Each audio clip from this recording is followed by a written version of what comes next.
엄마 손은 약 다시 좀 다시 할게. 할게.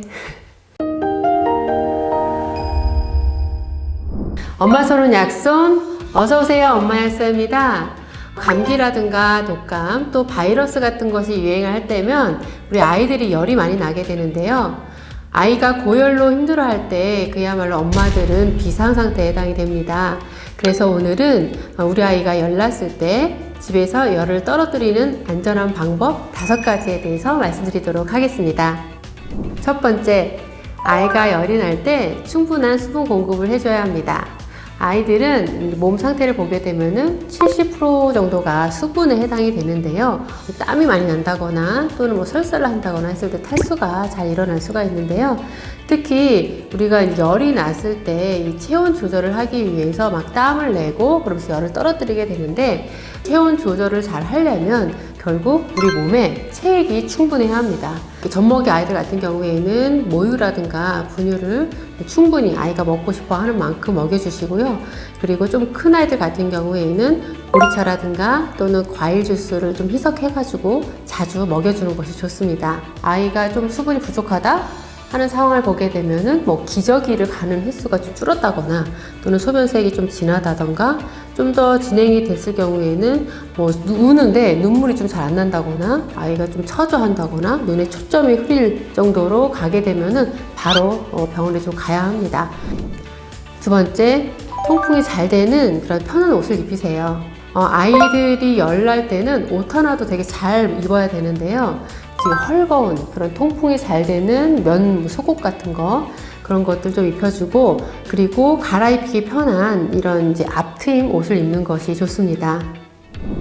맘카페 이런 데서 찾아보면 물을 적셔서 시원하게 양말이나 옷을 입히면 열이 잘 떨어진다고 하는데 이 방법은 괜찮은 방법인가요? 맘카페에서 보게 되면은 엄마들끼리 서로 이제 정보를, 팁을 공유하는 경우가 있는데, 이렇게 젖은 옷이나 젖은 양말 같은 거 신기는 케이스가 있는 것을 봤어요. 그런데 이렇게 젖은 것을 피부에 닿게 되면은 일시적으로 피부에서 온도가 좀 떨어지는 것처럼 느껴져서 열이 좀 떨어졌구나 할 수가 있는데, 사실은 그 젖은 옷, 젖은 양말 자체가 아이한테 되게 무게감으로 느껴지기 때문에 되게 불편하기도 하고, 그리고 옷이 마르면서 오히려 열이 더 나게 되는 그런 악순환이 올 수가 있기 때문에 젖은 옷이라든가 젖은 양말을 신기는 것은 절대 피해야 합니다. 세 번째, 아이가 열이 38도 이상이 되면은 해열제를 먹이세요. 발열 기준에 대한 기준은 정확하게 지침이 나와 있지는 않지만 대략적으로 38도 또는 38.5도 이상이 되게 되면은 해열제를 먹어라 라고 되어 있습니다. 아이가 해열제를 먹고 열이 좀 0.5도에서 1도 정도가 떨어지면 조금 더 편해하기 때문에 해열제를 먹여주게 되는데요. 아이들이 주로 먹는 해열제에는 2가지 종류가 있습니다. 아세트아미노펜, 이부브루펜, 그리고 또 최근에 많이 쓰는 제품 중에 뭐 맥시부펜 시럽이 있는데 마치 다른 성분 같지만 이부브루펜과 쌍둥이 약이라고 보시면 됩니다. 그렇다면 이 빨간색, 파란색, 이 해열제 두 개의 큰 차이점이 뭐가 있을까요?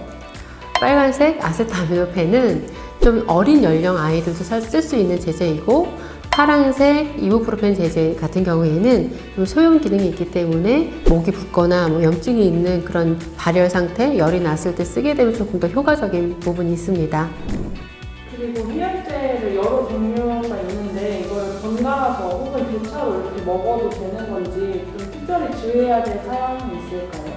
엄마들이 아이가 열이 났을 때는 열을 빨리 떨어뜨리려고 해서 2가지 해열제를 같이 사용하는 법에 대해서 많이 문의를 하는데요.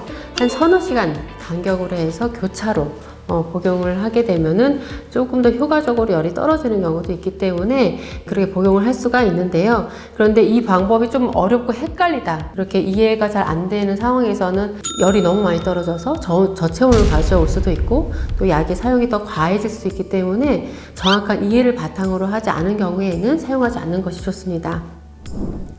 네 번째, 미지근한 물수건으로 가볍게 닦아주세요. 아이가 열이 났을 때 보통 우리가 이마에 이제 물수건 같은 것을 대게 되는데요. 이렇게 이마라든가 손끝, 발끝부터 심장 쪽 가까이로 이렇게 미지근한 물수건으로 닦아주면 좋습니다. 이렇게 닦아줄 때도 해열제를 먹고 약 30분 정도가 지나기 시작하면 땀이 송골송골 나면서 열이 떨어지기 시작을 하는데 그 무렵에 이렇게 물수건으로 닦아주게 되면은 조금 더 열을 떨어뜨리는 데 효과적입니다. 그럼 미지근한 물수건 말고도 혹시 미지근한 목욕을 아이한테 해도 괜찮은 건가요? 예, 좀 아이가 되게 처져 있거나 컨디션이 나쁘지만 않다면 좀 가볍게 빠른 시간 내에 목욕을 해주는 게 좋은데 이렇게 가볍게 문지르면서 목욕을 해주게 되면은 혈액순환도 좋아지고 또 컨디션, 기분도 좀 좋아지기 때문에 컨디션을 회복하는 데 도움이 됩니다. 5번째, 실내 온도를 시원하게 해주세요. 아이가 감기에 걸렸을 때 보일러를 막 올려가지고 온도를 올린다거나 또는 아이가 열이 많이 난다고 막 에어컨을 틀어가지고 온도를 낮춘다거나 하면은 아이가 되게 불편해합니다. 그래서 아이가 편하게 느낄 수 있는 온도 약 25도에서 28도 정도로 해서 좀 시원하게 방 공기를 해주는 게 좋고요. 오한이 좀 나기도 하고 추위를 느낄 수가 있는데 아이도 이런 경우에는 가벼운 이불 같은 것을 좀 덮어줘가지고 보온을 해주면서 잘 살펴주는 것이 좋습니다. 집에서 이제 어머니가 홈케어를 하는 것도 한계가 있는데 딱 이때 이런 증상이 나타났다 하면 병원에 가야 된다 이런 기준이 좀 있을까요? 콧물 기침 같은 감기 증상은 없는데 39도 이상 굉장히 높은 고열을 보이는 경우에도 요로 감염이라든가 다른 감염 소지일 수도 있기 때문에 진료가 필요하게 되고요. 고열이 아니더라도 미열인데도 아이가 굉장히 평소와 다르게 지쳐 보인다거나 눈에 초점을 잃었다거나 하는 경우에는 바로 병원에 찾아가서 왜 그런지를 알아봐야 합니다. 열은 우리 몸에 어떤 이상이 있다라는 신호이자 그리고 이러한 병원성 물질에 대해서 우리 몸이 이겨내기 위한 정상적인 면역 반응이 일어나고 있다라는 지표에 해당이 됩니다. 그래서 아이가 열이 나더라도 잘 먹고 잘 논다면 크게 걱정하실 필요는 없고요.